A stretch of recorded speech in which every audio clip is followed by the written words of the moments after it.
wahdahu la syarika lahu ta'ziman li sya'nihi wa asyhadu anna Muhammadan abduhu wa rasuluhu ila ridwani. Insyaallah pada pagi hari ini kita akan membahas tentang fikih i'tikaf ya, tentang fikih i'tikaf, tetapi sebelumnya ya saya akan menyampaikan tentang keutamaan 10 hari terakhir di bulan Ramadan ya. Karena i'tikaf dilaksanakan di 10 hari terakhir bulan Ramadan. Hadirin dan hadirat yang dirahmati oleh Allah Subhanahu wa taala, sungguhnya bulan Ramadan adalah bulan spesial, bulan yang mulia, dan para ulama sepakat bahwasanya beramal soleh di bulan Ramadan pahalanya dilipat gandakan oleh Allah Subhanahu wa taala. Dilipat gandakan oleh Allah Subhanahu wa taala. Berbeda seorang sholat di bulan Ramadan, seorang berpuasa di bulan Ramadan, seorang baca Quran di bulan Ramadan, seorang bertasbih, berzikir di bulan Ramadan, pahalanya tidak sama dibandingkan dengan di bulan-bulan yang lainnya. Akan tapi berapa kalikah dilipat gandakan? Tidak ada dalil yang tegas yang menjelaskan berapa kalinya. Ada dalil yang secara umum, man jaa'a bil hasanati falahu asyru amsalha, ya, wa man jaa'a bis sayyi'ati fala yujza illa mithlaha. Barang siapa yang melakukan satu kebaikan maka Allah akan balas 10 kali lipat. Ya, tapi ini berlaku di bulan Ramadan maupun di luar bulan Ramadan. Ya. Ya, lipat gandakan tersebut dari 10 kali lipat sampai 700 kali lipat ila adhafin katsirah, sampai lebih daripada itu. Tetapi jadi perlipat gandaan jadi 10 kali lipat atau 700 kali lipat lebih daripada itu berlaku di setiap bulan. Tapi para ulama telah sepakat bahwasanya bulan Ramadan adalah bulan yang spesial, lebih dilipat gandakan daripada bulan-bulan yang lainnya. Memang datang dalam suatu hadis ya tentang berapa kali dilipat gandakannya. Dalam satu hadis disebutkan bahwasanya barang siapa yang beribadah sunnah di bulan Ramadan maka nilainya seperti beribadah fardu di bulan yang lainnya. Dan barang siapa yang beribadah fardu di bulan Ramadan sama seperti 70 kali fardu di bulan yang lain. Tapi hadisnya lemah. Hadisnya dhaif. Hadisnya dhaif ya. Secara umum beramal saleh di tempat-tempat yang suci, tempat-tempat yang mulia, di waktu-waktu yang mulia dilipat gandakan oleh Allah Subhanahu wa taala. Allah berfirman, "Wa rabbuka yakhluqu ma yasha'u wa yakhtar." Dan Allah, Rabbmu yang telah menciptakan apa yang Dia kehendaki dan memilih apa yang Dia kehendaki. Tentunya dengan hikmah Allah Subhanahu wa taala. Allah memilih sebagian tempat sebagai tempat-tempat yang mulia seperti tanah suci Mekah ya, tanah suci kota Madinah ya. Yang barang siapa beribadah di situ dilipat gandakan pahalanya oleh Allah Subhanahu wa taala. Demikian Allah memiliki sebagian waktu menjadi waktu-waktu yang spesial seperti bulan Ramadan, syahrul Ramadan alladzi unzila fihi al-Qur'an, bulan Ramadan yang Allah turunkan Al-Qur'an di dalamnya. Berarti bulan Ramadan adalah bulan yang spesial dan beribadah di situ dilipat gandakan pahalanya. Adapun berapa kalinya kita tidak tahu, kita serahkan kepada Allah Subhanahu wa taala. Tetapi beramal saleh di bulan Ramadan dilipat gandakan secara kuantitas maupun secara kualitas. Kuantitas pahalanya dilipat gandakan oleh Allah, kualitas pahalanya juga dilipat gandakan oleh Allah Subhanahu wa taala. Ibarat kalau kita kasih gambaran secara duniawi, biasanya kalau di bulan lain beramal soleh, misalnya mendapatkan sebuah mobil, misalnya pahalanya sebuah mobil, maka di bulan Ramadan mobilnya ditingkatkan. Yang biasanya Avanza jadi Alphard misalnya. Kemudian pun ini secara kualitas dilipat gandakan, secara kuantitas juga diperbanyak. Alphardnya bukan cuma satu juga, Alphardnya lebih daripada satu. Ini gambaran saja agar kita bisa paham ya. Berbeda dengan maksiat. Kalau maksiat tidak dilipatkan kuantitas, hanya kualitas. Kata para ulama tidak dilipatkan ya kamman tetapi kaifan. Secara kuantitas tidak dilipat gandakan, hanya dilipat gandakan secara kualitas. Kenapa? Karena Allah mengatakan wa man jaa'a bis sayyi'ati fala yujza illa mithlaha. Barang siapa yang melakukan satu kemaksiatan, satu keburukan, maka dia tidak dibalas kecuali dengan kemaksiatan tersebut, tidak dilipat gandakan. Ya. Jadi saya ulangi, Allah berfirman, "Man jaa'a bil hasanati falahu asyru amsalihha, wa man jaa'a bis sayyi'ati fala yujza illa mithlaha." Barang siapa yang melakukan kebajikan, Allah lipat gandakan 10 kali lipat. Dan barang siapa melakukan keburukan, dibalas sesuai dengan keburukan tersebut, tidak dilipat gandakan. Jadi para ulama juga sepakat, barang siapa melakukan kemaksiatan di tempat-tempat suci, di waktu-waktu mulia, maka kualitas hukumannya ditingkatkan oleh Allah Subhanahu wa taala. Dalilnya seperti orang yang hendak melakukan kemaksiatan di tanah suci Mekah. Kata Allah dalam surat Al-Hajj, "Wa man yurid fihi bi ilhadin bi dzulmin nudhiquhu min adzabin alim." Barang siapa yang berkehendak melakukan keburukan di tanah suci Mekah, ya, melakukan ilhad, melakukan kezaliman, kami akan buat dia merasakan azab yang pedih. Jadi untuk khusus di Masjidil Haram di Mekah, barang siapa yang baru niat keburukan, melakukan keburukan di kota Mekah, dia sudah mendapat dosa, bahkan dosa besar, diancam dengan azab yang pedih. Belum dia lakukan, baru hanya ingin. Jadi seorang misalnya di tanah air sudah punya niat buruk, nanti kalau musim haji saya akan membohongi para jemaah haji misalnya, ya. Saya akan jual kambing, tapi kambingnya enggak ada, cuma jual kuponnya misalnya. Jemaah haji dibohongin, ya. Dia niatnya sejak di tanah air, dia sudah terancam dengan dosa yang besar. Ini keistimewaan tanah Mekah. Sama seperti seorang bermaksiat di kota Madinah, ya, tidak dilipat gandakan secara kuantitas hukumannya, tetapi dilipat gandakan secara kualitas, ya. Karena Nabi SAW bersabda, ya, "Wa man ahdatha fiha hadatsan aw awa muhditsan fa alaihi laknatullah wal malaikati wan nasi ajma'in. La yaqbalullahu minhu sarfan wala adlan." Kata Nabi SAW, barang siapa di kota Madinah, ya, melakukan suatu ihdath, melakukan kezaliman di kota Madinah, atau melindungi orang yang berbuat zalim di kota Madinah, maka atasnya laknat Allah dan malaikat dan seluruh manusia. La yaqbalullahu minhu sarfan wala adlan. Allah tidak akan menerima ibadah sunnahnya maupun ibadah wajibnya. Ya, ini jika seorang bermaksiat di kota Madinah, maka kualitas dosanya dilipat gandakan oleh Allah, bukan hitungannya. Ibaratnya secara gambaran, kalau dia bermaksiat di luar bulan Ramadan, dapat hukuman pentungan, biasanya pentungannya kayu, kalau di Madinah pentungannya besi, gampangnya kira-kira gitu. Tapi sama-sama satu apa? Pentungan. Bisa dipahami? Bisa dipahami. Jadi kalau perbuatan dosa dilakukan di tempat suci atau di waktu mulia seperti bulan Ramadan, maka tetap hitungannya satu dosa, satu hukuman, tapi hukumannya ditingkatkan kualitasnya. Paham? Tetapi kalau perbuatan kebajikan dikerjakan di tanah suci, ya, atau di tempat suci atau di waktu yang mulia, maka dilipat gandakan oleh Allah dari sisi kuantitas maupun secara kualitas. Seperti di Mekah Madinah, barang siapa yang salat di Madinah, ya, dilipat gandakan lebih baik daripada 1000 salat di tempat yang lain. Di Mekah, 1 kali salat di kota Mekah dilipat gandakan lebih baik daripada 100.000 kali salat di tempat yang lain. Dilipat gandakan secara kuantitasnya. Sama di bulan Ramadan. Terlalu banyak dalil yang menunjukkan orang yang beramal saleh di bulan Ramadan dilipat gandakan pahalanya oleh Allah Subhanahu wa taala. Contohnya Nabi SAW bersabda, "Umratun fi Ramadan ta'dilul hajjata ma'i." Hadis riwayat Bukhari dan Muslim. Umrah di bulan Ramadan seperti haji bersamaku. Ini dalil bahwasanya umrah di bulan Ramadan pahalanya dilipat gandakan, karena Nabi mengatakan seperti haji. Nabi tidak mengatakan seperti umrah denganku, tapi seperti haji bersamaku. Pahala terserah Allah Subhanahu wa taala.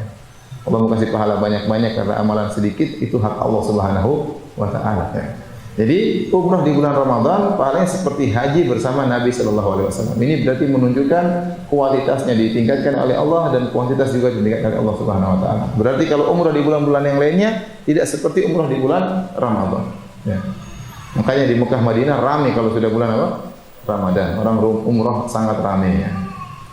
Kemudian juga contoh dalil bahwasanya dilipat gandakan pahala di bulan Ramadan seperti Nabi SAW bersabda, "Man shalla ma'al imami hatta yansharif kutiba lahu qiyamul laila." Barang siapa yang salat bersama imam sampai selesai, maka dicatat baginya pahala semalam suntuk, ya. Ini tidak berlaku di luar bulan Ramadan. Berlakunya cuma di bulan Ramadan. Bisa jadi seorang sholat tarawih bersama imam cuma 30 menit, ya. Paling lama 40 menit, apalagi di tanah air ya. Ada yang 7 menit tapi itu nggak beres ya. Kalau yang 30 menit ya, 40 menit ya. Sudah selesai, dicatat seperti sholat semalam suntuk, ya. Seperti 5 jam atau 6 jam atau 7 jam ya.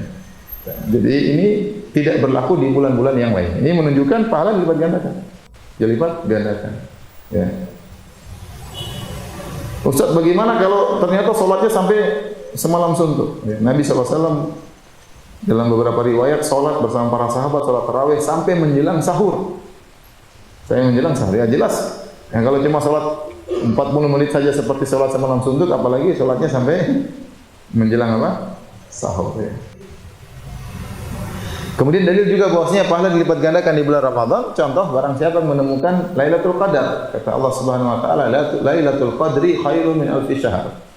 Malam Lailatul Qadar lebih baik daripada 1000 bulan. Para ulama mengatakan barang siapa yang beribadah di malam Lailatul Qadar sama seperti dia beribadah ya lebih daripada 1000 bulan di bulan-bulan yang lain. Seperti ibadah 8,3 tahun lebih. Cuma diwakili dengan ibadah 1 malam. Ini berarti kan dilipat gandakan oleh Allah Subhanahu wa taala ya. Ini semua dalil menunjukkan bahwasanya beribadah di bulan Ramadan pahala dilipat gandakan. Tetapi berapa kalinya kita tidak tahu. Yang jelas dilipat gandakan. Dan diriwayatkan dari sebagian salaf ya, bahwasanya sebagian mereka ya menjelaskan berapa kali dilipat gandakannya. Seperti diriwayatkan dari Az-Zuhri, kemudian juga diriwayatkan dari tabi'in Az-Zuhri, kemudian juga dari Ibrahim An-Nakhai ya. Mereka menyebutkan berapa kali dilipat gandakannya. Contoh An-Nakhai rahimahullah berkata, "Shaumu yaumin min Ramadan afdalu min alfi yaumin." Berpuasa 1 hari di bulan Ramadan lebih baik daripada berpuasa 1000 hari di bulan yang lainnya. Wa tasbihatun fihi afdalu min alfi tasbihah. Dan 1 tasbih mengucapkan subhanallah di bulan Ramadan lebih baik daripada 1000 tasbih di bulan yang lainnya. Wa rak'atun fihi afdalu min alfi rak'ah. Dan 1 rakaat di bulan Ramadan yang ditunaikan 1 rakaat lebih baik daripada 1000 rakaat di bulan-bulan yang lainnya. Ini diriwayatkan dari An-Nakhai. Kemudian juga diriwayatkan dari Az-Zuhri, juga tabi'in. Dia berkata tasbihatun fi Ramadan afdalu min alfi tasbihatin fi ghairihi. 1 tasbih di bulan Ramadan, subhanallah, lebih baik daripada 1000 tasbih di bulan-bulan yang lainnya. Demikian juga dari Abu Bakar bin Abi Maryam meriwayatkan dari guru-gurunya, kanu yaqulun, mereka berkata, idza hadara syahrul Ramadan fanbasitu fihi bin nafaqah. Jika telah tiba bulan Ramadan, maka hendaknya kalian berlapang, bermudah-mudahan untuk bersedekah. Fa inna nafaqata fihi mudha'afatun kan nafaqati fi sabilillah.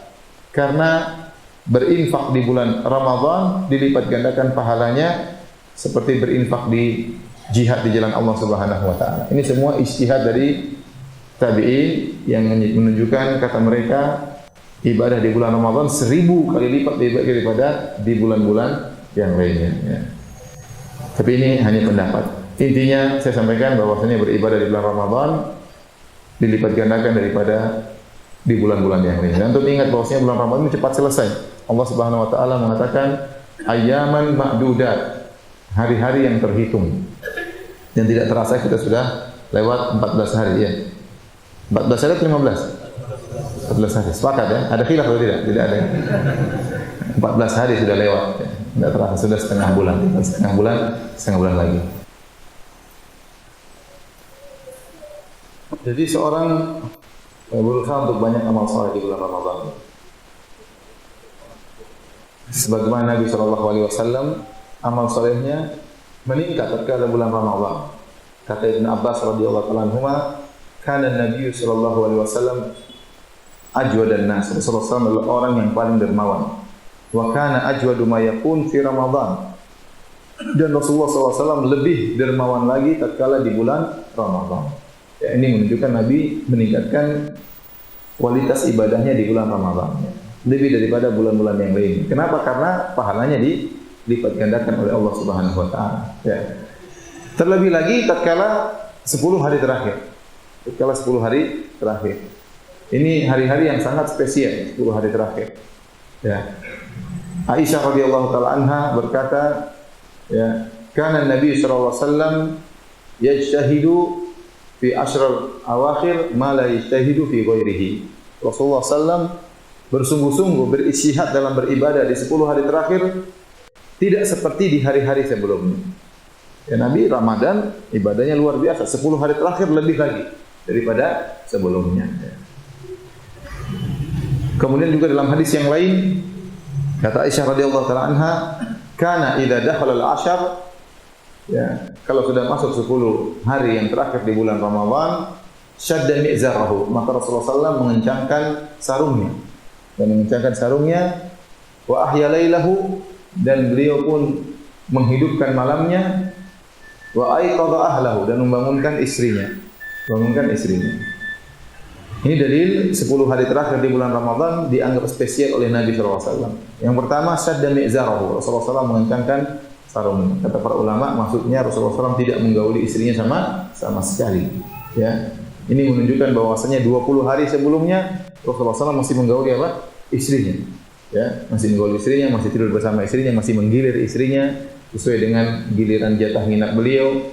Tapi sudah masuk 10 hari terakhir, Rasulullah SAW sama sekali tidak menggauli istri-istri beliau. Kemudian wa ahya lailahu, Rasulullah SAW menghidupkan malamnya. Maka apa yang dimaksud dengan menghidupkan malamnya ada dua pendapat. Intinya ada dua pendapat di kalangan para ulama. Pendapat yang pertama bahwasanya Rasulullah SAW begadang, tidak tidur sama sekali. Ya. Dan ini didukung dalam sebuah hadis, namun hadisnya sanadnya dhaif dalam Musnad Imam Ahmad. Ya. Karena Nabi SAW yakhlitu baina naumin wa salatin fil ishrin. Rasulullah SAW mencampur antara tidur dan sholat tatkala di 20 hari pertama. Sehingga mafhum mukhalafahnya berarti 10 hari terakhir Rasulullah SAW hanya sholat, tidak mencampur dengan apa? Tidur. Berarti Rasulullah SAW apa? Begadang. Oleh karena sebagian ulama berpendapat yang dimaksud dengan menghidupkan malam artinya begadang, tidak tidur sama sekali. Tidak tidur sama sekali. Dan ini pendapat ya, kuat ya. Dan sangat mudah diterapkan di Mekah dan Madinah. Kenapa? Karena orang-orang di Mekah dan Madinah tidak berkesempatan untuk tidur di malam hari. Kebanyakan antum misalnya ke Mekah atau Madinah, salat 10 hari terakhir 2 ronde. Ronde pertama 20 rakaat, ronde kedua 13 rakaat. Salat dimulai kemarin azan Isya ya, jam 9. Azan Isya jam 9. Sudah selesai salat Isya taruhlah jam 9.20. Di situ kemudian salat tarawih. Salat tarawih ronde pertama 20 rakaat selesai sudah jam 11. Jam 11. Nanti ronde kedua mulai jam 1 kurang seperempat. Dulu zaman saya masih mahasiswa, salat qiyamul lail yang ronde kedua dimulai jam 1. Jam 1 selesai nanti jam 3 seperempat. Jam 3 seperempat. Padahal kalau dulu sahur masih mungkin setengah 5, sekarang sahur jam azan subuh jam 4 lewat 5. Jam 4 lewat 5. Nah, kalau selesai salat 3 seperempat, waktu tinggal sekitar 50 menit antara selesai salat sampai apa? Azan subuh. Terus bagaimana caranya? Belum lagi keluar dari halaman masjid, belum nunggu istri-istri ada di mana ya. Terus kapan makan sahurnya? Oleh karenanya saya kalau tidak salah sekarang dimajukan waktu sholat malamnya. Tadinya jam 1, sekarang jadi jam 1 kurang seperempat. Ya, dengan harapan jam 3 sudah selesai. Berarti antara selesai sholat ronde kedua dengan azan subuh tinggal satu jam. Nggak ada sempat untuk tidur. Jadi benar-benar orang-orang kalau beribadah di Mekah dan Madinah tidak bisa tidur. Dan memang tidak bisa untuk tidur. Gimana mau tidur? Ya. Jam 1 tunggu sampai jam 11 selesai ronde pertama sampai 1 kurang seperempat cuma 1 jam 45 menit itu pun nggak sempat. Kemudian setelah itu kalaupun tidur paling 15 menit, tapi banyak orang nggak tidur.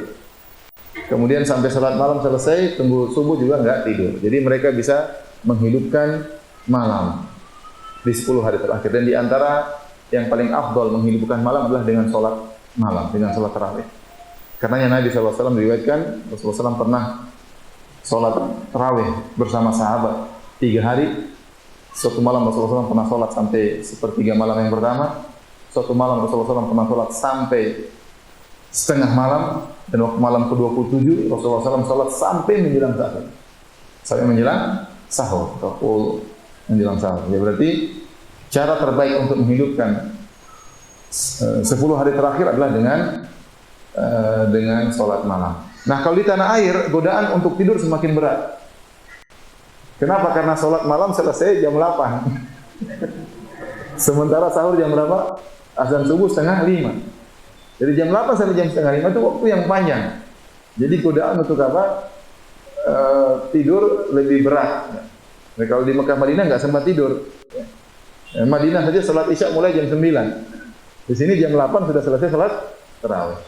Kalau pakai kultum ya 8:15. Kalau nggak pakai kultum sebenarnya jam berapa?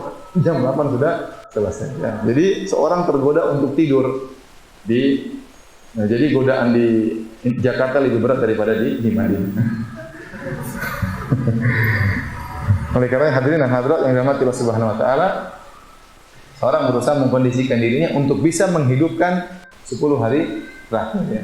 Makanya kalau ada masjid-masjid bagus ya, bikin 2 ronde seperti di Mekah dan Madinah ya. Karena kalau kita mau ikut para sahabat kemudian sholat sampai menjelang sahur, kita nggak kuat ya.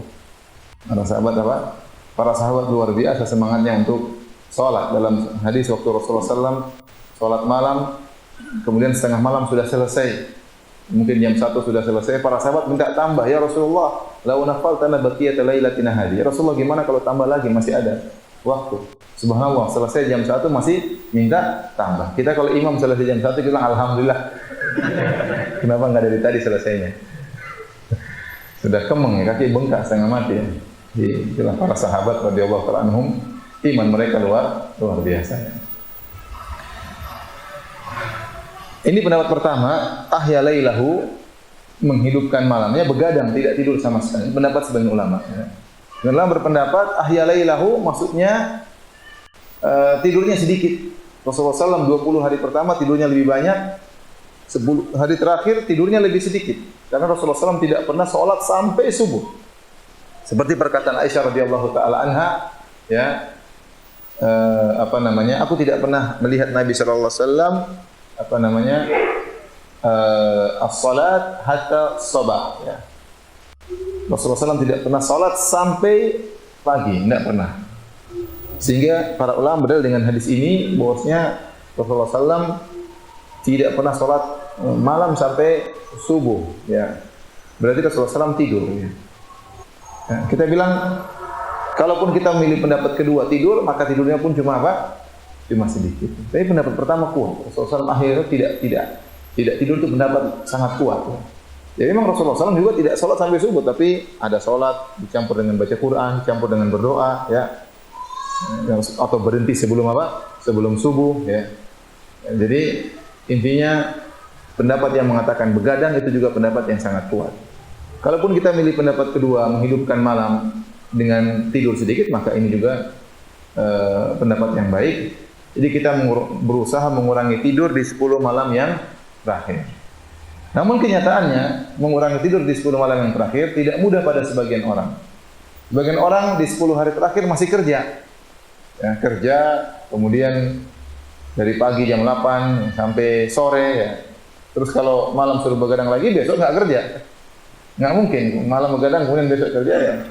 Kita bilang fattaqullaha mastata'tum, bertakwa semampunya. Kalau ternyata nggak bisa begadang, ya udah tidur. Ustaz, 1 jam nggak cukup tidur, ya udah 2 jam. Nggak cukup lagi Ustaz, ya udah 3 jam. Nggak cukup lagi 4 jam. Nggak cukup lagi 5 jam. Ya udah mau gimana lagi? Allah Maha tahu. Kita punya kewajiban, sebagian kita punya kewajiban harus cari nafkah di siang hari. Jadi maksud saya berusaha bertakwa kepada Allah semampunya. Kurangi tidur bukan untuk Facebookan, ya, enggak. Kurangi tidur untuk baca Quran, untuk berdoa kepada Allah Subhanahu wa taala. 10 hari yang terakhir. Kemudian Aisyah mengatakan wa aiqadha ahlahu. Di 10 hari terakhir Rasulullah SAW membangunkan istrinya, membangunkan keluarganya. Apakah Rasulullah SAW sebelumnya tidak membangunkan keluarganya? Kita katakan Rasulullah SAW selalu membangunkan keluarganya. Dalam hadis-hadis Rasulullah SAW membangunkan Aisyah untuk salat malam. Ya, Rasulullah SAW yang memotivasi kita untuk membangunkan istri. Rasulullah SAW rahimallahu imra'an qama minal lail fa shalla wa aiqadha ahlahu fa shallat fa in abad nadhaha ala wajhiha al-ma. Semoga Allah merahmati seorang suami yang bangun malam kemudian salat malam, membangunkan istrinya untuk salat malam, kemudian istrinya salat malam. Allah rahmati lelaki seperti ini. Kalau istrinya enggan salat malam, maka dia percikan air di wajah istrinya. Ini Rasulullah SAW menyuruh kita untuk bangunkan istri salat malam. Apalagi beliau, tentunya beliau mempraktekkan apa yang beliau anjurkan. Bahkan dalam hadis Rasulullah SAW kalau salat malam, kemudian beliau ingin witir, maka beliau bangunkan Aisyah. Beliau bangunkan apa? Aisyah. Ya. Karena witir Nabi terkadang 3 rakaat, terkadang witir Nabi 5 rakaat, terkadang witir Nabi 7 rakaat, terkadang witir Nabi 9 apa? Rakaat. Ya. Jadi kalau beliau mau witir, ya, mungkin sudah menjelang subuh, maka Rasulullah SAW bangunkan Aisyah untuk apa? Untuk sholat. Ya.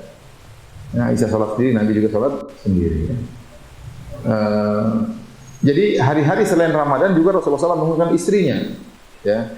Dalam hadis yang lain kata Rasulullah SAW, man yuqidu sawahibul hujurat. Siapakah yang bangunkan para penghuni hujurat, yaitu istri-istriku. Jadi istrinya dibangunkan untuk salat malam.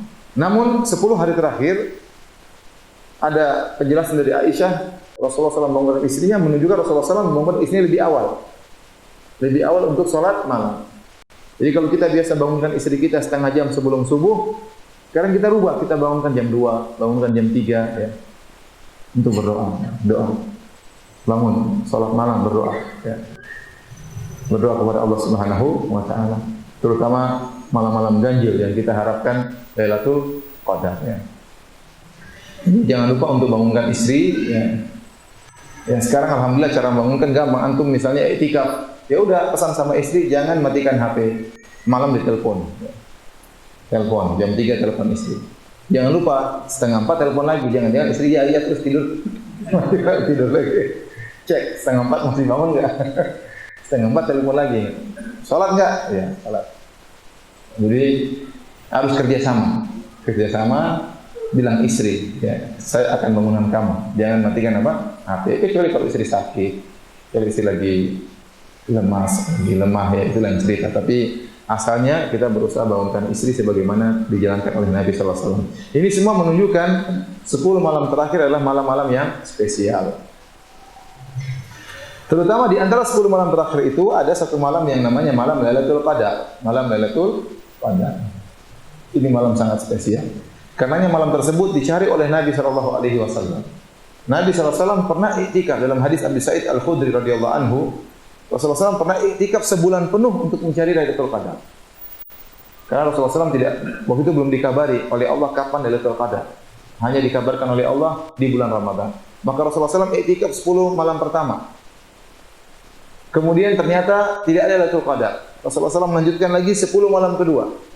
Ternyata tidak ada juga Lailatul Qadar. Setelah itu Rasulullah SAW melanjutkan 10 malam ketiga, Allah kabarkan Lailatul Qadar berada di 10 malam yang ketiga. Baru Rasulullah SAW suruh para sahabat untuk iktikaf bersama Nabi sallallahu alaihi wasallam. Jadi pernah sebulan penuh Rasulullah SAW iktikaf dalam rangka mencari malam yang sangat istimewa ini, malam Lailatul Qadar ya. Sampai Allah turunkan surat khusus tentang Lailatul Qadar. Inna anzalnahu fi lailatul qadar. Kami telah turunkan Al-Qur'an di malam Lailatul Qadar. Wa ma adraka ma Lailatul Qadar? Tahukah engkau apa itu Lailatul Qadar? Lailatul Qadri khairun min alfi syahr. Malam Lailatul Qadar lebih baik daripada 1000 bulan. Ingat, Allah tidak mengatakan malam Lailatul Qadar seperti 1000 bulan. Tapi Allah mengatakan malam Lailatul Qadar lebih baik daripada 1000 bulan. Tanazzalul malaikatu war-ruhu fiha bi idzni rabbihim. Ya. Min kulli amr. Kata Allah Subhanahu wa taala pada malam tersebut malaikat turun hadir di malam tersebut. Bahkan malaikat Jibril, pimpinan para malaikat juga ikut hadir di malam tersebut. Ya. Salamun ya hatta matla'il fajar. Maka keselamatan di malam tersebut sampai subuh. Jadi ada surat khusus tentang malam Lailatul Qadar. Ini malam spesial. Sampai-sampai Nabi dan para sahabat mencari malam tersebut. Ya. Dan malam tersebut terus ada sampai hari kiamat. Oleh karenanya, ya, Karena saya dengar ada sebagian orang berpendapat Lailatul Qadar cuma di zaman Nabi. Sudah enggak ada lagi. Jadi mereka tidak pernah cari-cari Lailatul Qadar. Tidak benar, karena para sahabat setelah meninggalnya Nabi SAW, mereka masih terus mencari apa? Malam Lailatul Qadar. Baik. Lailatul Qadar, apa artinya Lailatul Qadar? Lailatul Qadar, Al-Qadar, ya, para ulama menafsirkan dengan 3 tafsiran atau lebih. Di antaranya 3 tafsiran tentang makna Al-Qadar. Ada yang mengatakan Al-Qadar secara bahasa artinya adalah takdir. Artinya adalah takdir. Kenapa? Karena pada malam tersebut Allah menurunkan takdir tahunan, at-takdir as-sanawi. Sebagaimana dalam ayat kata Allah Subhanahu wa taala, "Inna anzalnahu fi lailatin mubarakatin inna kunna mundzirin fiha yufraqu kullu amrin hakim." Kata Allah Subhanahu wa taala, kami menurunkan Al-Qur'an di malam yang penuh berkah, itu malam Lailatul Qadar. Ya. Kemudian kata Allah, fiha yufraqu kullu amrin hakim. Pada malam tersebut ditetapkan perkara-perkara. Kata para ulama maksudnya pada malam Lailatul Qadar Allah turunkan sebagian data dari Lauhul Mahfuz. Allah sampaikan kepada para malaikat bahwasanya akan terjadi demikian-demikian dari malam Lailatul Qadar sekarang sampai malam Lailatul Qadar berikutnya. Setahun penuh. Makanya dikenal oleh para ulama dengan takdir tahunan. Takdir tahunan. Allah pilih penjelasan tentang takdir tahunan tersebut di malam Lailatul Qadar karena malam tersebut malam yang mulia. Maka dinamakan dengan malam Lailatul Qadar, artinya malam takdir. Takdir tahunan. Ini di antara makna Lailatul Qadar. Di antara makna Lailatul Qadar, Al-Qadar maknanya adalah sempit. Seperti dalam firman Allah Subhanahu wa taala, wa amma idza mabtalahu faqadara alaihi rizqahu fayaqulu rabbi ahanan. Ya. Dalam surat Al-Fajr kata Allah, adapun manusia kalau diuji oleh Allah Subhanahu wa taala, faqadara alaihi rizqahu, faqadara, Allah sempitkan rezekinya, maka dia berkata Allah menghinakan aku. Jadi qadar artinya menyempitkan. Innallaha yabsutur rizqa liman yasha'u wa yaqdir. Dalam ayat yang lain Allah lah yang telah membentangkan rezeki kepada yang Allah kehendaki, wa yaqdir, dan Allah sempitkan pada sebagian orang. Takdir artinya apa? Sempit. Ya. Contoh seperti Allah berfirman, wa dhannuni idh dhahaba mughadiban fa dhanna an la naqdiru alayhi fanada fi dhulumati alla ilaha illa anta subhanaka inni kuntu minadh dhalimin. Kata Allah, dan Nabi Dhannun, Nabi Yunus alaihissalam tatkala pergi dalam kondisi marah meninggalkan umatnya. Wa dhanna an la naqdiru alayhi, dan dia menyangka kami tidak akan mempersempit perkaranya. Ternyata Allah persempit perkaranya, Allah uji dia dan dia ditelan oleh apa? Ikan paus. Jadi Al-Qadar dalam bahasa Arab artinya diantaranya adalah sempit. Nah, kenapa Lailatul Qadar dinamakan dengan malam yang sempit? Kata para ulama, karena banyak malaikat yang turun ke bumi tatkala itu, ikut menghadiri keagungan malam tersebut, malam yang penuh berkah. Sehingga terasa sempit karena dihadiri oleh malaikat. Karena zalul malaika, malaikat pada turun. Malaikat-malaikat yang di langit pada turun ke bumi untuk menghadiri malam yang penuh berkah tersebut, bahkan di antaranya malaikat Jibril juga ikut hadir. Inilah sebabnya kenapa dinamakan dengan Lailatul Qadar, malam yang sempit. Kemudian antara tafsiran kenapa disebut Lailatul Qadar, Al-Qadar artinya syaraf, malam yang mulia. Ai lailatun dzatus syaraf, malam yang penuh kemuliaan. Kenapa dikatakan malam penuh kemuliaan? Karena malam tersebut lebih baik daripada 1000 bulan. Lailatul Qadri khairun min alfi syahr. Malam Lailatul Qadar lebih baik daripada 1000 bulan. Ada sebagian ulama berpendapat Allah menganugerahkan Lailatul Qadar kepada umat Islam karena umat Islam umurnya pendek-pendek, tidak seperti umat-umat terdahulu. Ini pendapatnya. Yang jelas Allah berikan kemuliaan barang siapa ibadah di malam tersebut sama seperti atau lebih baik daripada ibadah di 1000 bulan yang tidak ada Lailatul Qadarnya. 1000 bulan berapa tahun? 83 ya? Saya sering dengar 83, coba saya hitung lagi. Berapa? 1000 bagi 12 ya? Benar, 83,33. 83 bulan, 83 tahun. Ya. Sekarang, jadi kita ingin matematikakan agar kita lebih semangat ya. Karena kalau di matematikakan biasanya kita lebih semangat. Saya sering pengajian di Madinah, saya bilang ada para jemaah umrah, jemaah haji, Anda kalau sholat satu hari semalam 5 waktu di Masjid Nabawi, sama seperti sholat 1000 hari di masjid-masjid yang lainnya. Di Masjid Istiqlal, di Masjid Ampel, di Masjid Demak, di Masjid Rahmat, Selipi. Sama. Jadi satu hari 5 waktu di Masjid Madinah, Masjid Nabawi lebih baik daripada 1000 hari di masjid yang lain. 1000 hari 3 tahun. Jadi kalau Anda jaga 5 waktu berjamaah di Masjid Nabawi sama seperti sholat berjamaah 3 tahun nggak pernah bolong. Di mana? Di Masjid Selipi, Masjid Ar-Rahmat. Ya. Siapa yang mampu sholat 3 tahun nggak pernah bolong? Nah, kalau dikasih gitu jemaah semangat, semangat. Dimatematika-kan. Apalagi yang dimatematika-kan di Masjid Haram 100.000 kali lipat. Nah, berarti orang yang sholat sehari semalam 5 waktu berjamaah di Masjid Haram sama seperti sholat 100.000 hari. 100.000 hari itu berapa tahun? Saya hitung dulu ya. Antum juga hitung, siapa tahu saya salah hitung. Coba 100.000 bagi 365 ya. 273 tahun, luar biasa. 274 tahun, 274 tahun. Lumayan itu. Lumayan. Tanpa ada bolongnya. Ustaz, banyak sekali pahalanya. Terserah Allah mau kasih pahala, ente protes. Allah mau kasih orang masuk surga gara-gara perempuan pezina minumin seekor anjing dimasukin surga. Ada laki-laki masuk surga gara-gara hilangin gangguan di jalan. Itu kan terserah Allah. Ya. Ente nggak usah protes. Jadi orang yang beribadah di malam Lailatul Qadar seperti beribadah lebih baik, bukan seperti. Kata Allah khairun, lebih baik ya. Allah tidak mengatakan seperti itu. Allah mengatakan lebih baik daripada 1000 bulan di bulan-bulan yang lainnya tanpa ada Lailatul Qadar. Nah, sekarang saya tanya sama antum, ini kita matematikakan lagi. Sekarang azan maghrib berapa di tanah air kita? Jam berapa? Jam 6 kurang berapa? Jam 6 kurang 1/4. Masih lama buka ya? Masih lama. Jam 6 kurang 1/4. Ya. Azan subuh jam berapa? Jam 5, taruhlah 5 kurang 1/4 lah taruhlah. Berarti taruhlah gampangan. Berarti ada 11 jam ya. Iya, 5 kurang 6 11 jam lah ya kira-kira ya.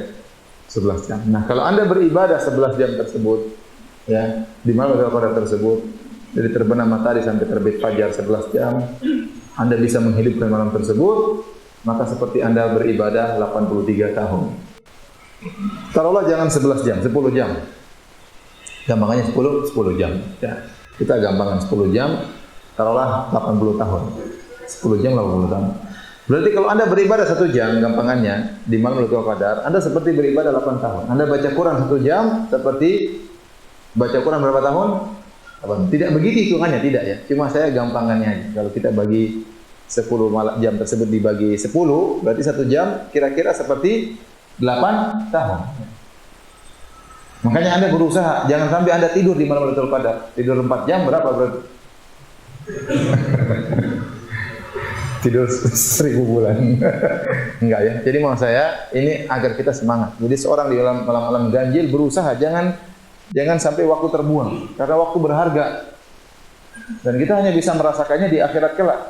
Jadi jangan malas-malasan waktu baca Quran. Ya. Kalau ada memang enggak sempat berbakti sama orang tua, telepon orang tua, kalau enggak ya bersedekah, apa saja kita kerjain. Berzikir kayak ya. Baca Quran, baca tafsir kayak ya. Bertasbih, bertahlil, bertakbir, karena semuanya itu pahalanya luar biasa. Anda itu kalau saya bertasbih setengah jam sama seperti 4 tahun, luar biasa. Ya, maka inilah kenapa dinamakan dengan Lailatul Qadar, karena Al-Qadar di antara maknanya adalah asy-syaraf, yaitu kemuliaan. Karena beribadah di malam tersebut lebih baik daripada 1000 bulan. Baik. Dan Lailatul Qadar berakhir tatkala terbit fajar, karena Allah mengatakan salamun hiya hatta matla'il fajar. Kalau sudah terbit fajar maka sudah selesai.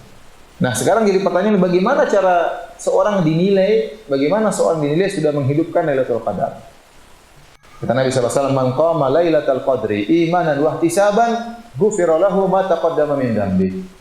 Barang siapa yang menghidupkan malam Lailatul Qadar dengan penuh keimanan, dengan penuh pengharapan ganjaran dari Allah, akan diampuni dosa-dosanya yang telah lalu. Ya. Ini bagaimana seorang dinilai telah menghidupkan Lailatul Qadar. Ya, ini masalah menghidupkan malam Lailatul Qadar ini perkara yang nisbi, relatif ya. Yang jelas kita tunjukkan kepada Allah kita sudah berusaha. Ada orang mungkin tidak bisa begadang di malam Lailatul Qadar, mungkin hanya sholat malam 1 jam, ya, mungkin baca Quran cuma setengah jam. Mudah-mudahan kalau dia benar-benar ikhlas, sudah dianggap oleh Allah menghidupkan malam Lailatul Qadar. Ya. Sebagian ulama berpendapat minimal paling tidak kalau dia punya halangan, jangan sampai tinggalkan sholat berjamaah, sholat isya, sholat maghrib berjamaah, sholat isya berjamaah, sholat subuh berjamaah. Mudah-mudahan sudah dikatakan menghidupkan malam tersebut. Ya. Tapi seorang berusaha waktunya sebanyak-banyaknya, terutama malam-malam ganjil di 10 malam terakhir, untuk banyak beribadah kepada Allah Subhanahu wa taala. Baik, kapan Lailatul Qadar? Kapan Lailatul Qadar? Lailatul Qadar ya. Ada khilaf di kalangan para ulama. Sebagian ulama berpendapat memastikan Lailatul Qadar tidak berpindah-pindah. Jadi dia selalu jatuh pada malam ke-27. Oleh karenanya sahabat Ubay bin Ka'ab pernah bersumpah, demi Allah Lailatul Qadar itu malam ke-27. Karena pada malam tersebut, kata dia, saya ingat Rasulullah SAW menyuruh kami untuk menghidupkan malam tersebut. Rasulullah SAW pernah menyuruh para sahabat untuk menghidupkan malam tersebut, malam ke-27. Berarti Lailatul Qadar pernah jatuh di zaman Nabi malam ke-27. Sehingga dianggap oleh sahabat Ubay bin Ka'ab, Lailatul Qadar tidak pernah berubah, selalu malam ke-27. Ya, pendapat yang lain, ini pendapat jumhur, bahwasanya ya, Lailatul Qadar berpindah-pindah dari tahun yang satu ke tahun yang lainnya. Bisa jadi satu malam, malam 21, bisa jadi malam tahun yang lain, malam ke-29, bisa jadi malam ke-25, berpindah-pindah di malam-malam ganjil, di malam-malam ganjil. Kenapa? Karena dalam hadis-hadis, kalau kita periksa hadis-hadis, kita baca hadis-hadis, maka disebutkan pernah Lailatul Qadar di zaman Nabi jatuh pada malam 27. Dan pernah juga Lailatul Qadar jatuh pada malam 21. Dan pernah Lailatul Qadar jatuh pada malam 23. Di Nabi SAW ya, puasa Ramadan kira-kira berapa kali? Kira-kira 9 kali, 8-9 kali ya. Jadi pernah jatuh malam 27, pernah jatuh malam 21, pernah jatuh malam 23. Dan untuk hadis Rasulullah SAW pernah mengatakan, saya dilupakan tentang kapan Lailatul Qadar. Tapi saya lihat dalam mimpi bahwasanya keesokan harinya saya sujud ya di tanah yang ada airnya. Ternyata pada hari malam 21 terjadi hujan. Malam 22 paginya Rasulullah SAW sholat subuh dan beliau sholat sujud di tanah yang bercampur dengan air. Karena masjid Nabi dia hanya pelepah korma sehingga ada air yang masuk menetes ke dalam masjid Nabi yang cuma tanah. Sehingga pernah terjadi Lailatul Qadar malam 21 dan jadi hujan di malam tersebut. Jadi bisa jadi malam Lailatul Qadar turun hujan, bisa jadi. Jadi ini pendapat yang kuat bahwasanya Lailatul Qadar pernah terjadi atau berpindah-pindah setiap tahunnya, tidak menetap pada satu malam tertentu. Wallahu a'lam bishawab. Dahulu Nabi SAW pernah diberitahu oleh Allah kapan Lailatul Qadar. Dalam Sahih Al-Bukhari Rasulullah SAW berkata, "Inni kharajtu li ukhbirakum bi Lailatul Qadar wa innahu talaha fulan wa fulan." Aku keluar untuk mengabarkan kepada kalian kapan Lailatul Qadar. Tetapi si fulan dan si fulan bertengkar. Farufi'at, kemudian diangkat ilmu tersebut. Fa asan yakuna khairul lakum, semoga ini lebih baik bagi kalian. Jadi Rasulullah SAW pernah diberitahu oleh Allah kapan Lailatul Qadar. Rasulullah SAW ingin menyampaikan kabar gembira kepada para sahabat Lailatul Qadar malam ini. Tetapi tiba-tiba ada yang bertengkar. Dibuat lupa oleh Allah Subhanahu wa taala. Allah membuat Nabi jadi apa? Lupa. Hingga Nabi sudah lupa. Nabi bilang gara-gara si fulan dan si fulan bertengkar, akhirnya dilupakan. Saya dilupakan. Yang mudah semoga lebih baik bagi kalian. Oleh karenanya, ingat, pertengkaran itu tidak baik. Pertengkaran itu bisa menghilangkan apa? Keberkahan. Ya. Pertengkaran itu bisa menghilangkan. Harusnya banyak rahmat yang turun, berkah turun, enggak jadi. Nabi sudah tahu kapan Lailatul Qadar, dihilangkan oleh Allah ilmunya gara-gara ada yang bertengkar. Maka saya ingat sama antum, jangan suka bertengkar. Ya. Termasuk dalam lingkup keluarga. Jangan suka bertengkar suami dengan istri. Biar rahmat turun. Ya. Biar rezeki itu apa? Turun kepada suami istri, kepada anak-anak. Ya kalau sering bertengkar, rahmat enggak turun-turun. Yang turun utang melulu.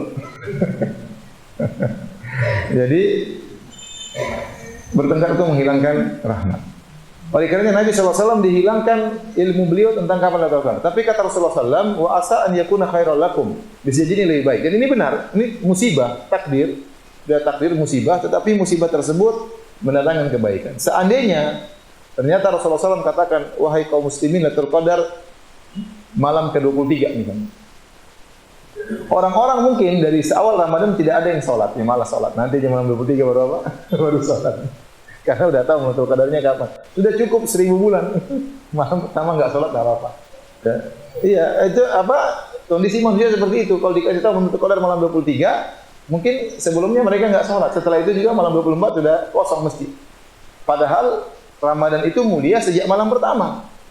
Dan sejak malam pertama seorang sudah berkesempatan untuk dibebaskan dari neraka jahanam. Kata Nabi sallallahu alaihi wasallam, "Walillahi utaqa'u minan nar wa dzalika kullal lailah." Setiap malam itu ada pembebasan dari neraka jahanam. Ada orang-orang Allah bebaskan dari neraka jahanam, dan itu berlaku setiap malam. Ya, bukan cuma malam Lailatul Qadar pembebasan dari neraka jahanam.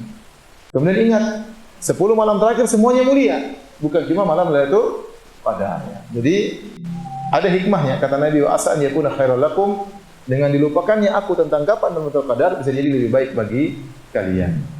Jadi meskipun pendapat jumhur bahwasanya malam Lailatul Qadar itu berpindah-pindah dari satu tahun ke tahun yang lainnya, tetapi arja lailah, malam yang paling diharapkan Lailatul Qadar adalah malam ke-27. Ini ulama mengatakan malam yang paling diharapkan Lailatul Qadar adalah 7 hari terakhir dalam satu hari. Rasulullah SAW mengatakan, "Inni ara anna ru'akum qad tawaqqa'at fi sabil awakhir." Aku melihat para sahabat pernah mimpi, dimimpikan oleh Allah kapan Lailatul Qadar. Ternyata mimpi mereka semua sepakat di 7 hari terakhir bulan Ramadan. Sehingga paling orang berusaha mencari Lailatul Qadar di 10 malam terakhir, kemudian di malam-malam ganjil, kalau tidak sempat lagi malam 21 lewat, malam 22 lewat, malam 23 lewat, jangan lupa 7 malam terakhir. Bersungguh-sungguh, malam 25, malam 27, malam 29. Tapi malam yang paling diharapkan adalah malam 27. Oleh karenanya kalau sudah di Mekah dan Madinah, di Masjid Nabawi, Masjidil Haram, kalau sudah malam 27 siap-siaplah. Sangat ramai, pasti orang sangat ramai karena banyak orang awam meyakini Lailatul Qadar itu malam 27. Ini pendapat sebagian salah bahwa Lailatul Qadar malam 27. Kita katakan pendapat yang lebih kuat, malam Lailatul Qadar berpindah-pindah dari tahun satu ke tahun yang lain di malam-malam ganjil, tetapi yang paling diharapkan adalah malam ke-27. Ustaz, kan Nabi mengatakan 7 terakhir, 10 terakhir. Ya terakhir dihitung dari mana, Ustaz? Dari terakhir kan berarti 9 tersisa, ya. 10 tersisa, 7 tersisa. Nah, kalau bulan 29 hari, berarti malam 10 malam terakhir yang pertama mulainya malam ke-20. Paham? Paham tidak? Jadi, ini ada pendapat sebagian ulama mengatakan untuk menentukan 10 hari terakhir itu ditinjau dari akhir bulan. Karena kata Nabi 10 terakhir, 10 tersisa. Dalam riwayat 10 tersisa, 7 tersisa. Nah, tersisa itu kalau bulan 30 hari gampang. 10 malam terakhir pertamanya mulai dari malam ke-21. Tapi kalau bulan Ramadan cuma 29 hari, berarti 10 terakhir mulainya dari malam ke berapa? Malam 20. Ini pendapatnya. Kalau tidak salah diisyaratkan oleh mazhab Malikiyah dan juga kalau nggak salah Ibnu Taimiyah rahimahullah. Tapi pendapat yang kuat, malam ke-10 terakhir, apakah 9 atau 10 sama saja. Malam pertamanya malam 21. Ya. Tetap malam 21. Jadi tergantung nanti khilafnya di penentuan hilal atau tidak, itu awalnya dia hilal. Yang terjadi berbeda ya beda juga ya. Makanya masalah penentuan kapan satu Ramadan juga penting. Nanti harus mencari mazhab yang lebih apa? Pendapat yang lebih kuat. Itu pendapat jumhur, itu dengan melihat hilal ya. Terlihatnya hilal, bukan adanya hilal, tapi terlihatnya hilal. Karena kalau sudah beda awalnya, berarti beda juga malam ganjil. Ya. Intinya seorang berusaha mencari malam Lailatul Qadar di 10 malam terakhir, terutama di 7 malam terakhir, di malam-malam ganjil. Malam 21, malam ke-23, malam ke-25, malam ke-27, malam ke-29. Dan malam yang paling diharapkan malam ke-berapa? 27. Baik. Ustaz, apakah ada ciri Lailatul Qadar? Ya, disebut dalam hadis-hadis ciri-ciri Lailatul Qadar. Lailatul Qadar itu ciri-cirinya seperti dijelaskan oleh Syekh Utsaimin rahimahullahu taala. Secara ciri fisik, malam tersebut tidak panas dan juga tidak dingin. Malam tersebut sejuk. Kemudian tidak ada angin, tidak ada badai. Malam tersebut tidak ada badai yang bertiup kencang di malam tersebut. Ini di antara ciri maknawi ya, yaitu seorang merasa tenteram pada malam tersebut. Suasana ya, semangat untuk beribadah ya. Apalagi malaikat banyak turun ke malam tersebut sehingga seorang tiba-tiba merasa dirinya semangat, lebih khusyuk salatnya, lebih tenteram baca Qur'annya. Sebagian orang baca Qur'an setengah jam sudah capek, enggak tahu kenapa ya. Capek, enggak bisa terus-terusan capek, berhenti pingin ngobrol ya. Ada orang seperti itu. Nah, ada orang subhanallah baca Quran sehari penuh enggak jadi masalah. Hatinya tenteram, hatinya nikmati baca Quran tersebut. Nah, pada malam itu seorang akan merasa ketenteraman, kelezatan beribadah di malam tersebut. Ini tanda-tanda. Sebenarnya orang malam, oh kayak ini tadi malam Lailatul Qadar. Kok bisa ya? Lamaran saya diterima dari mana? Enggak. Jadi dia merasa tenteram untuk beribadah. Ya, itu ciri-ciri Lailatul Qadar. Adapun ciri-ciri besoknya disebutkan bahwasanya matahari terbit tidak terlalu terang, enggak lembut, ya, lembut, tidak terlalu terang, tidak terik di pagi hari. Kemudian juga Lailatul Qadar di malam hari, ya, di antara ciri-cirinya itu malamnya lebih terang, malamnya lebih terang. Tetapi ciri ini sudah tidak bisa kita terapkan di kota.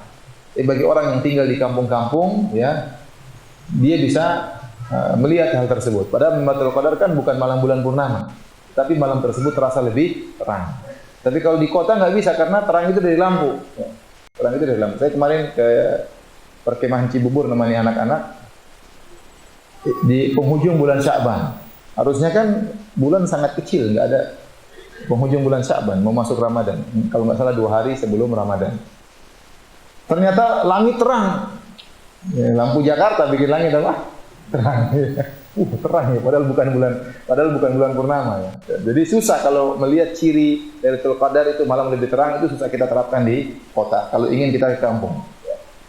Jadi saya ulangi, ciri Lailatul Qadar kalau di malam hari, malam terasa lebih terang, kemudian tidak ada angin yang bertiup kencang, ya. Kemudian seorang lebih nikmat beribadah di malam tersebut. Adapun keesokan harinya, yaitu matahari terasa lebih lembut sinar matahari tersebut ya. Taib. Pada waktu malam Lailatul Qadar apa yang kita lakukan? Ya, ibadah apa saja. Kita campur antara sholat, berzikir, berdoa. Oleh karenanya Aisyah radhiyallahu taala anha bertanya kepada Nabi, "Ya Rasulullah, law alim anna laila Lailatul Qadar, ayyu lailatin Lailatul Qadar, madza aqulu fiha?" Ya Rasulullah, bagaimana menurutmu kalau saya tahu suatu malam itu malam Lailatul Qadar, apa yang harus aku ucapkan? Doa apa yang harus aku panjatkan kepada Allah Subhanahu wa taala? Perhatikan Aisyah radhiyallahu anha bisa bahasa Arab atau tidak? Aisyah bisa bahasa Arab atau tidak? Bisa, orang Arab. Bahkan pandai syair. Tetapi dia tidak mengarang doa sendiri. Dia minta doa dari siapa? Nabi sallallahu alaihi wasallam. Maka seorang waktu berdoa berusaha menghafalkan doa lafal Nabi, jangan ditambah-tambahin. Rasulullah mengatakan, "Quli Allahumma innaka afuwun tuhibbul afwa fa'fu anni." Itu yang kita ulang-ulang. Katakanlah wahai Aisyah, kata Nabi sallallahu alaihi wasallam, "Allahumma innaka afuwun." Ya Allah, sungguhnya Engkau Maha Pengampun. Tuhibbul afwa, dan Engkau mencintai pengampunan. Fa'fu anni, maka ampunilah aku. Jangan tambah-tambah. Allahumma innaka afuwun karimun ghafurun rahimun. Enggak usah tambah-tambah. Allahumma innaka afuwun tuhibbul afwa fa'fu anni. Ya, jangan ditambah-tambahin. Ya, karena lafal itu lafal yang dari Nabi sallallahu alaihi wasallam, ya. Kalau ngarang doa, Aisyah juga bisa ngarang doa sendiri, ya. Artinya kita boleh berdoa dengan lafal kita, boleh, tapi kita jaga lafal Nabi ini yang lebih sakti istilahnya. Lebih ampuh, lebih berkah, karena yang ngajarkan langsung siapa? Rasulullah sallallahu alaihi wasallam. Jadi doa di malam Lailatul Qadar doa yang sangat dikabulkan. Ini dalil bahwasanya doa di malam Lailatul Qadar adalah doa yang sangat dikabulkan. Kita boleh doa yang lain, ibu-ibu boleh berdoa, "Ya Allah ampunilah aku, ya Allah semoga suamiku tidak poligami." Boleh. Tapi jangan ya. Kuat-kuatan doa ya. Jadi mau saya ya.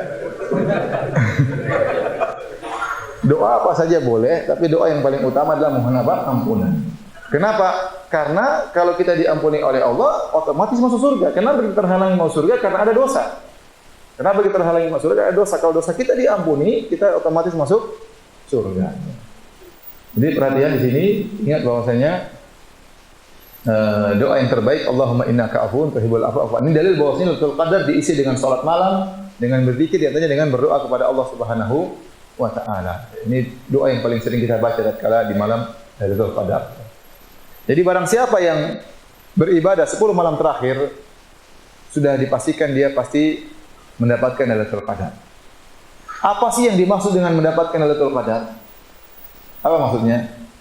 Maksudnya itu seorang bisa banyak beribadah di malam tersebut. Karena setiap orang akan dapat Lailatul Qadar. Lailatul Qadar itu melewati semua orang. Lailatul Qadar ada di Amerika atau tidak? Ada di Amerika, di Australia, di Inggris ada semuanya.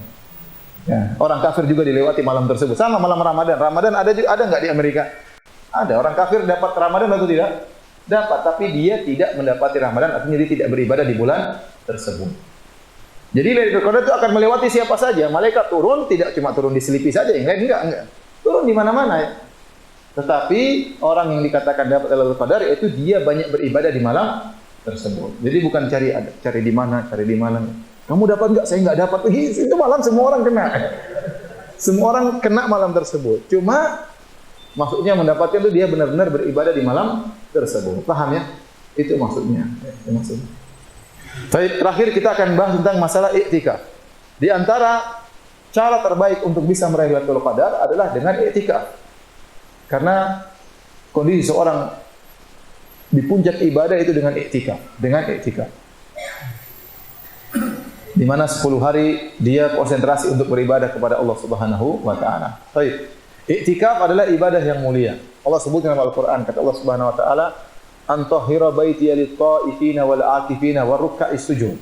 Hendaknya engkau Ibrahim dan Ismail bersihkan Masjidil Haram untuk bisa dipakai oleh orang-orang yang tawaf, orang-orang yang iktikaf dan orang-orang yang ruku' dan sujud. Jadi bersihkan bersihkan Masjidil Haram, Ka'bah dari kotoran dan dari kesyirikan, dari kenajisan agar bisa digunakan oleh orang yang tawaf, orang yang iktikaf, war-ruk'a'is sujud, orang yang salat. Berarti iktikaf itu ibadah yang mulia. Ya. Allah juga sebut dalam Al-Quran, wala tubashiruhunna wa antum akifuna fil masajid. Janganlah kalian menggauli istri-istri kalian sementara kalian sedang iktikaf. Ya. Oleh karenanya iktikaf dikerjakan oleh Nabi tiap tahun. Rasulullah SAW iktikaf. Bahkan Rasulullah SAW pernah terhalangi tidak bisa iktikaf di bulan Ramadan, maka beliau mengqadha di bulan Syawal. Bahkan telah kita jelas Rasulullah SAW pernah salat iktikaf sebulan penuh. Ya, disebutkan dalam hadis Rasulullah SAW di akhir hayatnya iktikaf 20 hari terakhir. Ya, jadi iktikaf itu sunnah yang tidak pernah ditinggalkan oleh Nabi SAW. Apa makna iktikaf? Iktikaf dalam bahasa Arab artinya melazimi. Uquf itu artinya melazimi. Seperti dalam Al-Quran, Allah berkata tentang perkataan Ibrahim kepada kaumnya yang mengingkari kaumnya nongkrong di berhala-berhala disembah. Kata Nabi Ibrahim, "Ma hadhihi tamathilul lati antum laha akifun." Ya, apa ini patung-patung yang kalian nongkrong di situ? Kalian apa? Melazimi patung tersebut. Iktikaf di patung-patung. Di orang penyembah berhala juga iktikaf di patung untuk menyembah patung-patung tersebut. Ya, sama seperti perkataan Nabi Musa kepada Samiri, ya, "Wanzur ila ilahika alladhi dhalta alaihi aqifa." Ya, lihatlah kepada Tuhanmu yang kau senantiasa iktikaf di Tuhanmu tersebut, patung sapi. Ya, jadi iktikaf artinya melazimi, jadi beribadah dalam rangka melazimi masjid dalam rangka beribadah. Jadi iktikaf maksudnya melazimi masjid, luzumul masjid. Luzumul masjid itu namanya iktikaf, melazimi masjid, nongkrong di masjid dalam rangka beribadah kepada Allah Subhanahu wa taala. Itu makna daripada iktikaf, ya. Baik. Apa itu hakikat iktikaf?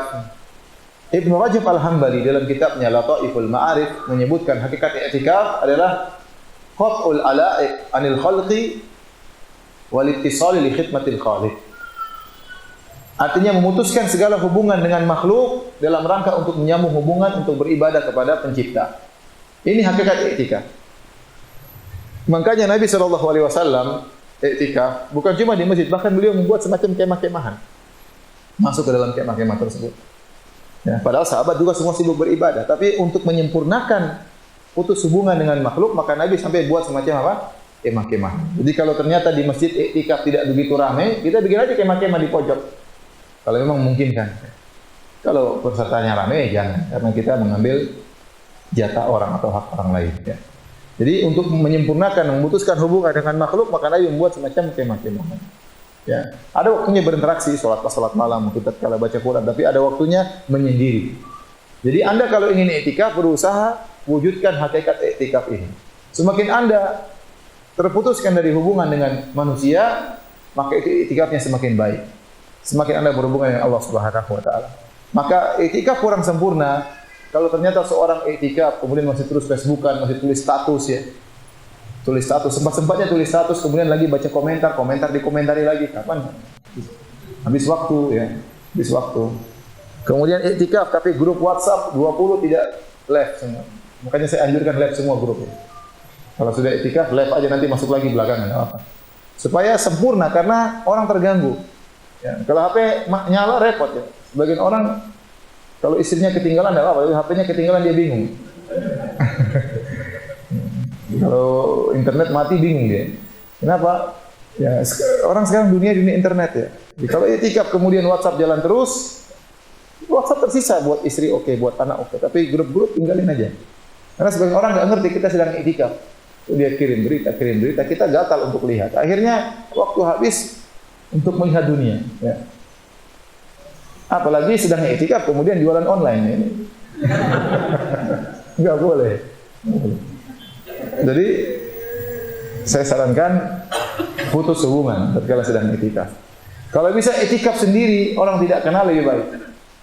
Sudah ente sibuk sendiri. Kalau iktikaf bawa rombongan, ya enggak apa-apa, enggak dilarang. Tapi jangan bawa rombongan rame-rame, hanya ngobrol ya. Nanti malam iktikaf ya. Kamu bawa ini ya, tahu goreng, saya bawa tempe goreng, kamu bawa ini. Kamu bawa kopi ya, bawa teh, udah iktikaf.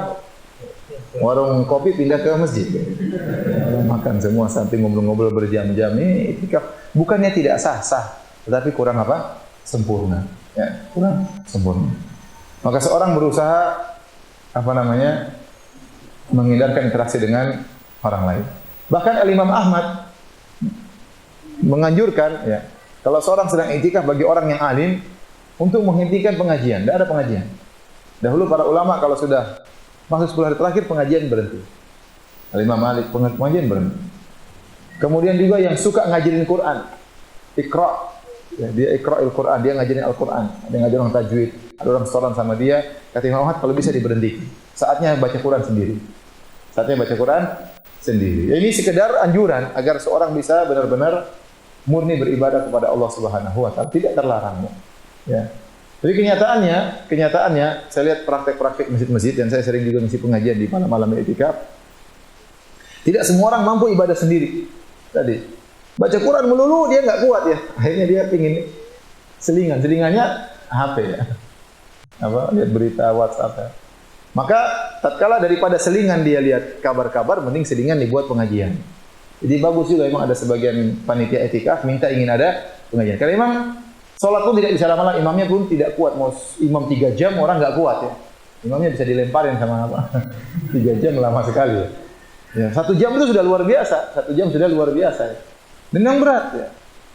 Itu membayangkan sholat 2 jam, apalagi qiyamul lail 2 jam seperempat, 13 rakaat itu cukup kemeng kaki ya. Nah, saya berapa kali sholat di Masjid Nabawi, ya, sholat jam 1 sampai jam 3 seperempat, kalau lagi sujud kita dengar orang ngorok di sebelah. Benar, ngorok. Benar-benar ngorok, beneran, tidak main-main. Tapi waktu Allah Akbar dia bisa bangun juga, Masya Allah. Benar ya. Terkadang kita sangat ngantuk, kita bisa mimpi dalam sujud tersebut. Saya mungkin ngorok pun saya tidak tahu, yang dengar orang lain kan. Tapi intinya benar-benar capek, berdirinya capek, sujudnya juga lama ya.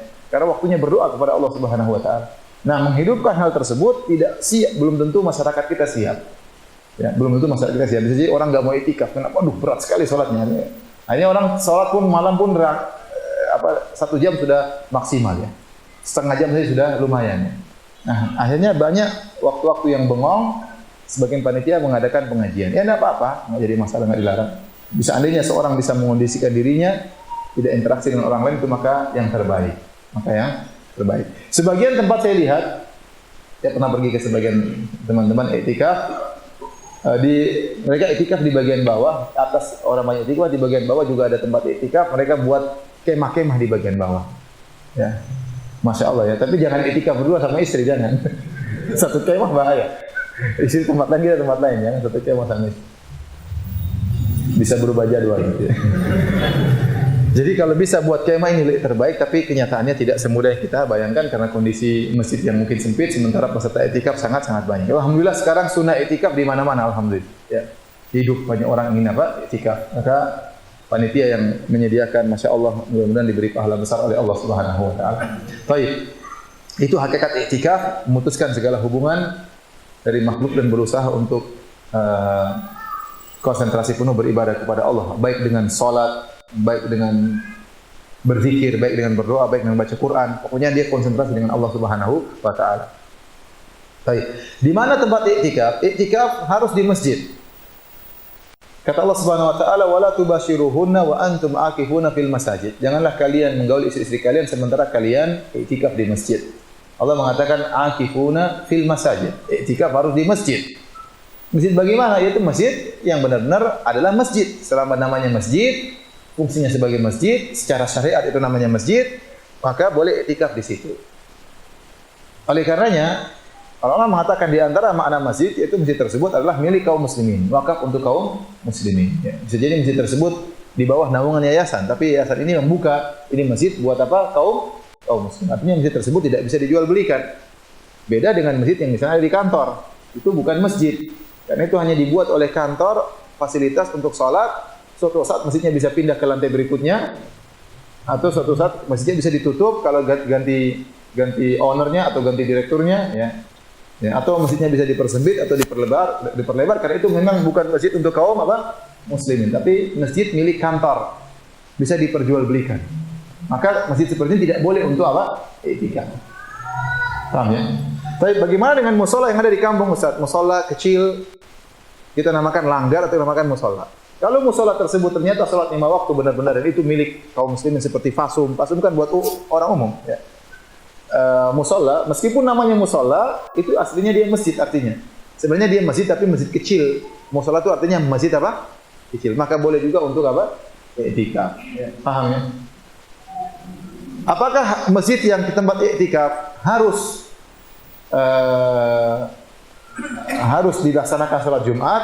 Sebenarnya berpendapat demikian. Harus masjid yang ada sholat Jumatnya. Tapi pendapat yang lebih kuat tidak harus. Pokoknya nama masjid, meskipun tidak ada sholat Jumatnya, boleh i'tikaf di situ.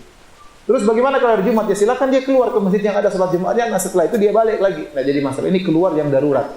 Nggak jadi masalah. Tidak membatalkan apa? I'tikaf. Nah, paham? Baik.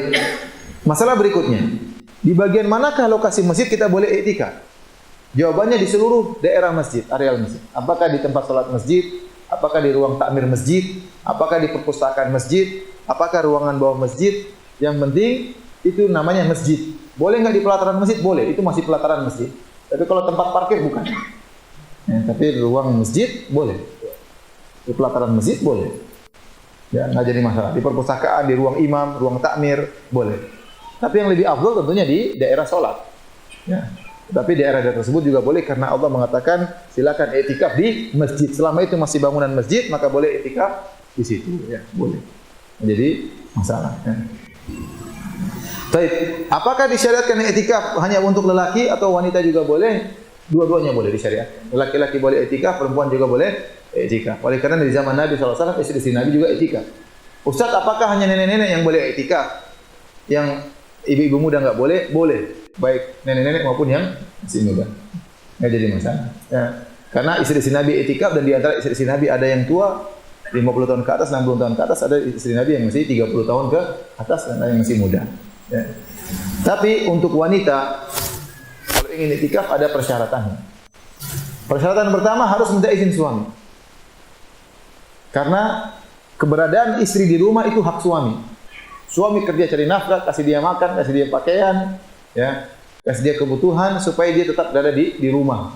Jadi keberadaan seorang istri di rumah itu hak suami. Suami pulang kapan saja istrinya harus siap sedia di rumah.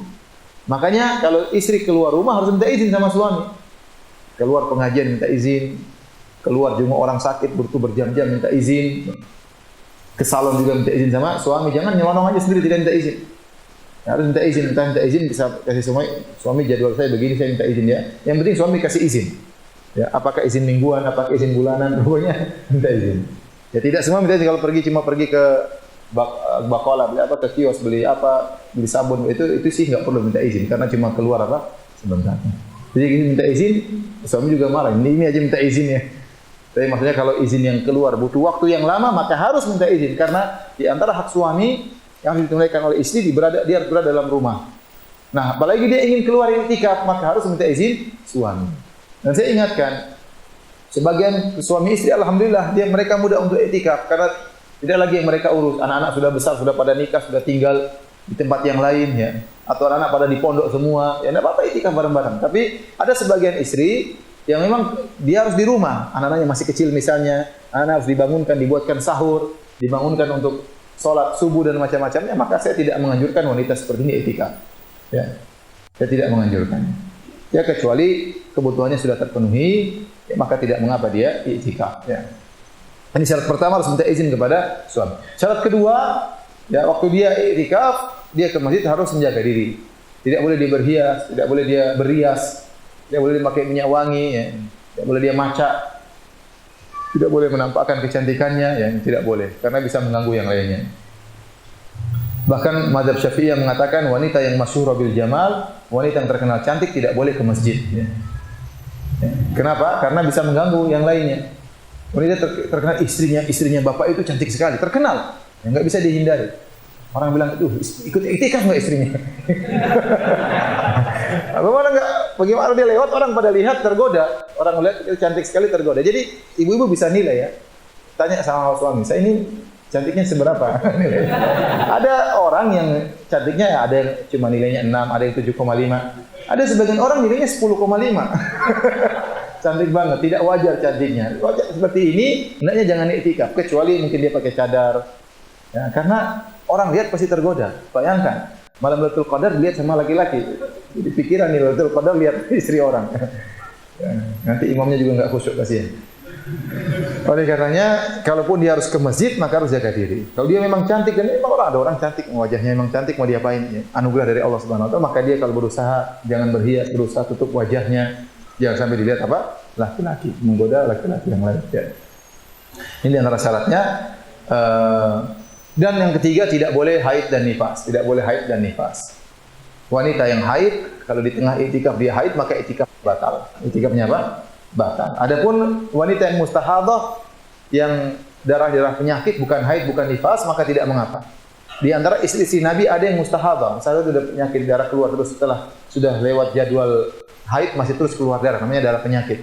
Ada sebagian istri Nabi yang tetap iktikaf meskipun dalam kondisi mustahadah, darahnya keluar terus. Bahkan dia sholat, dia membawa semacam tosok, semacam tempayan diletakkan di bawah, dia sholat sambil darahnya terus mengalir. Enggak jadi masalah. Yang penting dia jaga kebersihan. Yang penting jaga apa?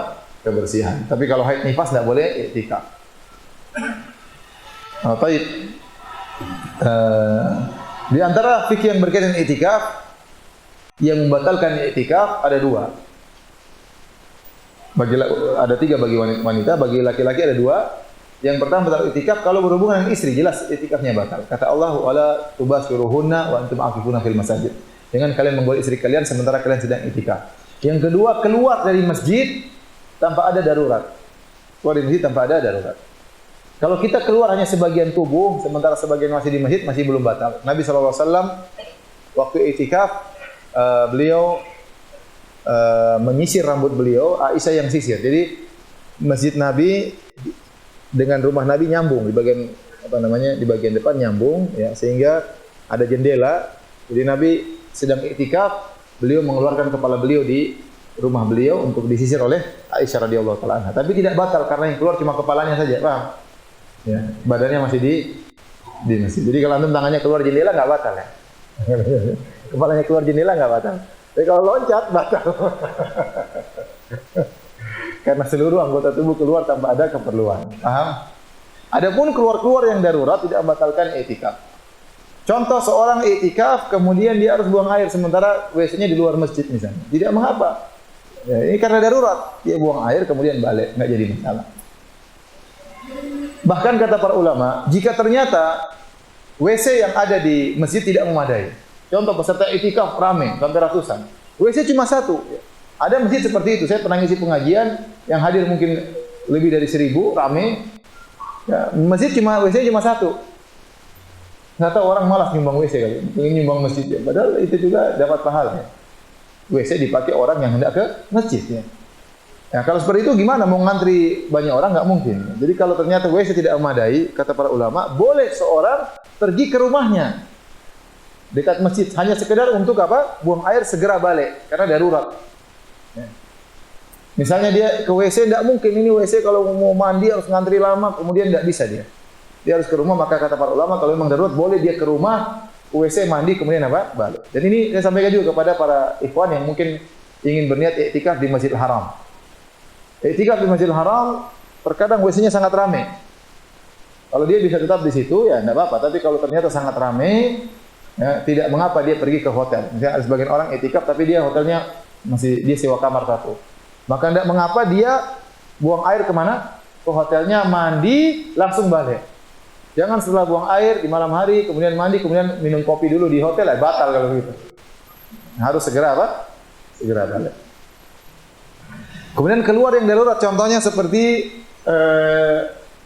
keluar untuk cari makan.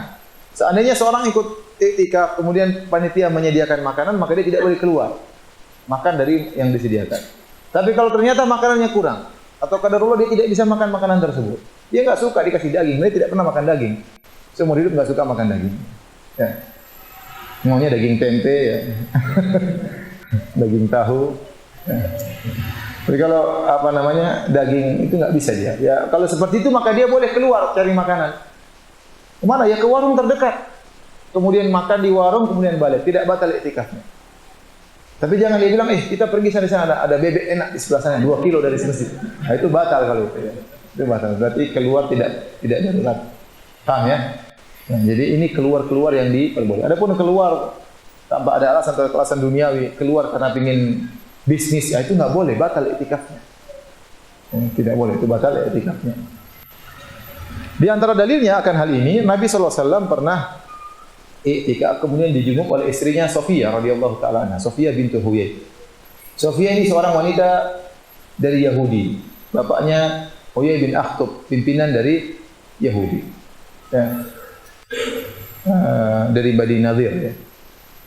Kemudian diserang oleh Nabi dan para sahabatnya sehingga bapaknya tewas, suaminya tewas, kakak tewas, saudara-saudaranya tewas. Sofia selamat. Kemudian jadi Sofia ini orang tuanya, keluarganya semua dibunuh oleh para sahabat atas perintah Nabi tentunya. Kemudian dinikahi oleh sang pembunuh. Dinikahi oleh siapa? Nabi Shallallahu Alaihi Wasallam atau sang pemimpin dari musuh orang tua. Maka waktu Nabi nikah dengan Sofia, tentunya Nabi harus memberikan perhatian lebih khusus kepada Sofia. Namanya seorang wanita sedih, bapaknya, kakaknya, ya. Sampai waktu Nabi pertama nikah sama Sofia, ada sahabat yang mengelilingi kemahnya Nabi. Nabi bilang, kamu ngapain sini? Saya takut ini Sofia nanti macam-macam ya. Karena khawatir Sofia dendam tiba-tiba, ya. Tapi subhanallah, Nabi bisa mengambil hatinya. Mengambil hati siapa? Sofia. Ya. Perhatian Nabi luar biasa. Jadi antaranya waktu Sofia tidak naik di atas ontanya, Nabi meninggikan apa? Lututnya supaya pahanya diinjak oleh Sofia untuk naik di atas ontanya. Di antara perhatian Nabi SAW waktu Nabi sedang iktikaf, Sofia datang, maka Nabi ngobrol sama Sofia. Ngobrol suami dengan istri. Tidak lama kemudian Sofia pulang karena maka Nabi keluar dari masjid ngantarin siapa? Sofia ke rumahnya. Nabi keluar karena darurat. Karena itu di malam hari dan rumah Sofia tidak terlalu jauh. Jadi rumah istri Nabi itu sekitar masjid aja. Jadi Nabi keluar dari masjid, ini keluar. Tapi karena ada darurat dalam rangka mengantarkan istrinya kemana? Pulang ke rumahnya di malam hari. Ini dalil bahwasanya tidak semua keluar dari masjid membatalkan apa? Iktikaf. Ya.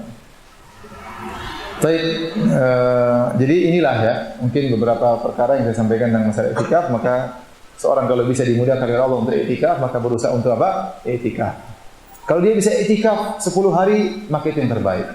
Kalau tidak bisa 10 hari, maka beberapa hari yang dia sukai. Misalnya malam-malam ganjil, malam 21 iktikaf, malam 23 iktikaf, malam 27 iktikaf. Siapa tahu itu malam Lailatul Qadar dan sedang kondisi itu. Kalau tidak bisa iktikaf sama sekali 1 hari full, tidak bisa iktikaf 1 siang atau 1 malam. Dalam hadis kata Umar bin Khattab, "Kuntu nazartu fil jahiliyah ana atakifa fil Masjidil Haram lailatan." Saya pernah, kata Umar bin Khattab kepada Nabi SAW, saya pernah bernazar waktu jahiliyah untuk iktikaf semalam di Masjidil Haram. Kata Nabi, aufi binadrik, silakan kau tunaikan nazarmu. Ini kata para ulama dalil, iktikaf itu minimal 1 malam atau 1 siang. Maka seorang boleh iktikaf masuk sebelum maghrib, keluar setelah azan subuh, boleh. Atau seorang boleh iktikaf masuk sebelum azan subuh, keluar setelah apa? Azan maghrib. Maka sudah sah, 1 siang atau 1 malam. Kalau Anda pun harus bekerja di siang hari, ya maka jangan lupa untuk iktikaf di malam-malam ganjil, terutama di malam-malam terganjil yang diharapkan Lailatul Qadar. Masuk sebelum maghrib, keluar setelah apa? Setelah subuh, maka sudah sah iktikafnya. Ya.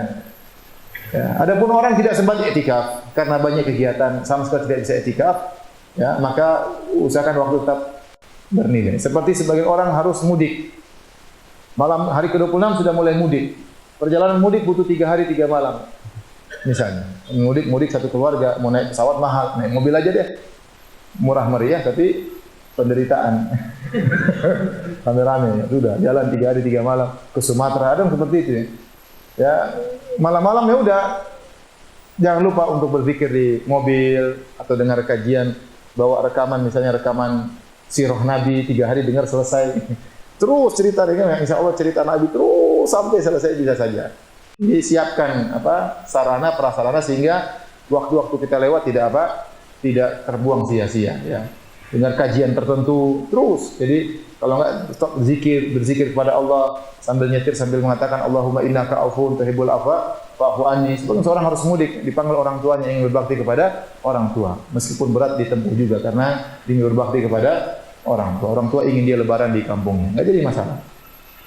Kemudian saya ingatkan pula untuk mempersiapkan i'tikaf, terutama bapak-bapak dan ibu-ibu, kalau bisa sebelum masuk 10 hari terakhir sudah beli macam-macam barang-barang untuk bikin kue, beli sekarang. Kalau bisa bikin kuenya sebelum 10 hari terakhir. Ya. Kue kering jangan bikin pas malam-malam 10 hari terakhir. Bikin sebelumnya. Sekarang yang bikin kue kering. Masukkan toples, sudah simpan, nanti hari lebaran baru dibuka ya. Kalau punya freezer besar, beli ikan, beli daging, masukkan ke freezer. Kalau beli baju baru, sebelum 10 hari terakhir. Belikan anak-anak bawa, beli baju silakan pilih. Karena kalau kita nggak beli sekarang, nanti 10 hari terakhir kita sibuk nyari pakaian. Aduh ini mahal, apalagi 10 hari terakhir mahal-mahal semuanya. Jangan di mall ini, pindah mall lain. Nah, dia iktikaf di mall terus, pindah dari mall ke mall yang lain. Habis waktu ya. Dan ini benar-benar disarankan.